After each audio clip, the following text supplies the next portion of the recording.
Now, this also leads me into two roles where you play what I think are fantastic villains. One, of course, being another James Cameron movie, The Abyss, where you play, in a way, it's an interesting villain because it's a villain that I think at first the audience doesn't expect it's going to be a villain, and then it kind of turns into I guess more of an antagonist, really. But it's a great performance by you in that film, which I think, I know there were some awards. Was it a Saturn Award? Did you win the Saturn Award for that, or there was some award that I never won any. you should have won an award He's for that? nominated That's the for point. quite a few. That's the point I'm trying to make. Is you Award. should have won an award for that. But that role, which I think is terrific, and of course that film, Which one? as we said, The Abyss, The Abyss. yeah, which holds up so well even today. But it seemed like audiences just didn't quite get that movie. People do like now. me, I loved it. I remember seeing it when it first came out. And I think also because it was in the summer of 1989 when people were just getting slapped in the face with blockbuster after blockbuster, and My feeling about The Abyss was that Jim has made, like 10 brilliant movies, okay? And every part of the movie is brilliant.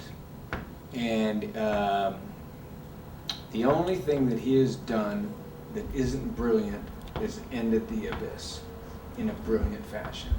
And I think The Abyss is a brilliant movie right up until about the last, right up until about the time I get killed. A biased slant on that one. And I think at that point, there was a question of whether it was going to be a longer movie and he was going to add some more stuff, or if he was going to have to cut it down and make it a different movie than he had perceived. And I think the studios pressured him to make it a shorter movie, and it's not really the movie that he wanted to put in theaters. What was the studio? Fox. Yeah, And I think that, I just think that like when you have a movie, you really want to leave, people really want to leave the theater with like a great feeling. That was a great ending, that was a great ending. Great movie, great ending, And it was a good ending, there's nothing Jim can't do that isn't like really good. It just is, I just think that it wasn't on par with the rest of his body of work. And listen, we're all gonna have like, God forbid you go through my IMDb list, Take a look at some of my performances, His performances are always good. yeah. But, and the movie did okay. The movie was made for 65, it made 65, so therefore now 20 years later, I'm sure it's in a major profits and so on and so forth. Oh yeah, the DVD sales and all that. Yeah, so I'm sure that it is considered a very, very successful movie. I just think people had trouble with the end, with the thing coming up, and they were a little bit confused with it. But other than that, I can't think of a Jim Cameron movie that I've seen that like I really thought like, well, you should change this frame for that frame or whatever, And he obviously has got his finger on the backbone of film watchers and film people who want to see movies, because he's made the two most highest grossing movies of all time. Yeah. To have the same filmmaker make those two movies is pretty phenomenal. Yeah. And they were 10 years apart, so he's just a brilliant guy. He's fun. He's Is Susie in those movies? Susie Amos? Do you know if she's She's in Susie Avatar? Amos I is know in she's in Titanic, but not in I Avatar. don't think she's in Avatar anywhere, no. Yeah, and this brings me to one of my favorite performances that you've ever done, Tombstone. And this is coming from someone that, I'm a big spaghetti western fan. I love, Sergio Leone movies and things like that. And so I remember going to see this movie at a time when, and I think even still today, unfortunately, the western is just not embraced and appreciated the way it should be by American audiences, at least not as much as it was back in the 60s and the early 70s. And Tombstone to me was kind of showing everybody, this is how good westerns can be if they're done the right way. Well, here's the thing about the westerns, okay? The best western I think ever made is The Unforgiven. No. That to me is like the best western ever made. Now, you can go back into the older movies, and it's hard to compare a movie that was made in the 90s early 2000 or whatever it was, that whenever Clint made that movie, and something that was made in the 50s, you know, and you get, you know, movies like Shane and High Noon and all these movies, and you can't really compare them. But to me, the movie that is a Western that I enjoy watching over and over and over and over again is Unforgiven, you know. And Tombstone is a kind of a pop version of a Western, you know. It's kind of a fun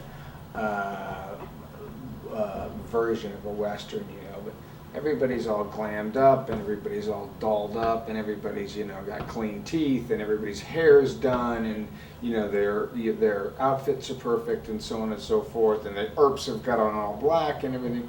You take that and you compare that to The Proposition, and, you know, The Proposition is probably a little bit closer to like what the Western was like. Sure. I thought Tombstone was a Great movie. very entertaining movie. It had a great script that was written by Kevin Jarre. You know, it's got Sam Elliott, it's got Val Kilmer, who gives, I think, the best performance of his career. Yeah, easily. Yeah. Kurt Russell, who's always just solid as can be.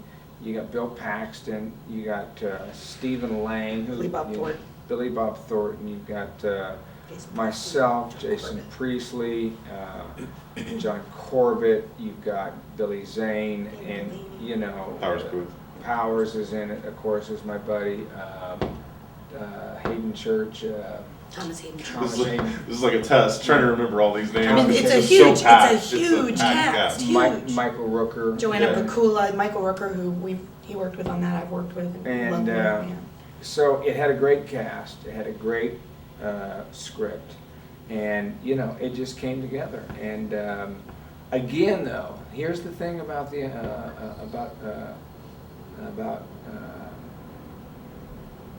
Westerns, is that movie was made for $65 million, and it made $65 million, Yeah. okay? And it was a movie that everybody now, 10 years later, everybody's talking about. Everybody loves it. Everybody loves it, you know. Everybody loves it. But it didn't like do, you know, $200 million worth of business. Neither did Unforgiven, which I think did about $90 million. And he won the Academy Award for Best Director, you know. That's because kids don't like Westerns, and Europeans don't like Westerns. They don't go see them overseas. They don't care about the West, you know. Yeah. But there seems to be a reemergence in the last couple of months, because I went in recently and auditioned, actually, and didn't get the role, and lost out to Barry Pepper, which I figure, yeah, okay, that's losing to Barry Pepper's okay. True Grit. Oh yeah. I think is going to be a really, really good I can't movie. wait. Yeah. There's a movie that Jon Favreau is directing called Cowboys and Aliens. Mm-hmm. And that's a Western up until about the first third of the movie, and then it gets crazy. But that, I think, is going to be a very, very good movie, too. And I believe they're remaking High Chaparral. And so you might see kind of a reemergence of Westerns, because, see, I did The Magnificent Seven for television. Great series. That was a very well-produced movie, and it had some great.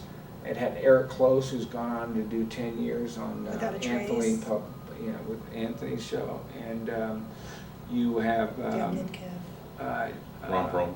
Yeah, Ron Perlman. But the production value was fantastic in that movie, and fun characters, and we made really good shows. And we couldn't get it over the top, you know. We shot 22 and we couldn't get it over the top. Now, there was a core group of people that really liked the movie, but they were people, they were like 40 to 65, you know, 35, 40 to 65, and they loved it. You know, but the advertisers on television are looking for the 12-year-olds to 28-year-olds, and everybody who's looking to buy a new car, new house, new refrigerators, new video games, new everything, you know, because my mom's had the same car for 20 years. My dad, they've had the same refrigerator for 20 years. They don't go out and buy anything. They, right. You know,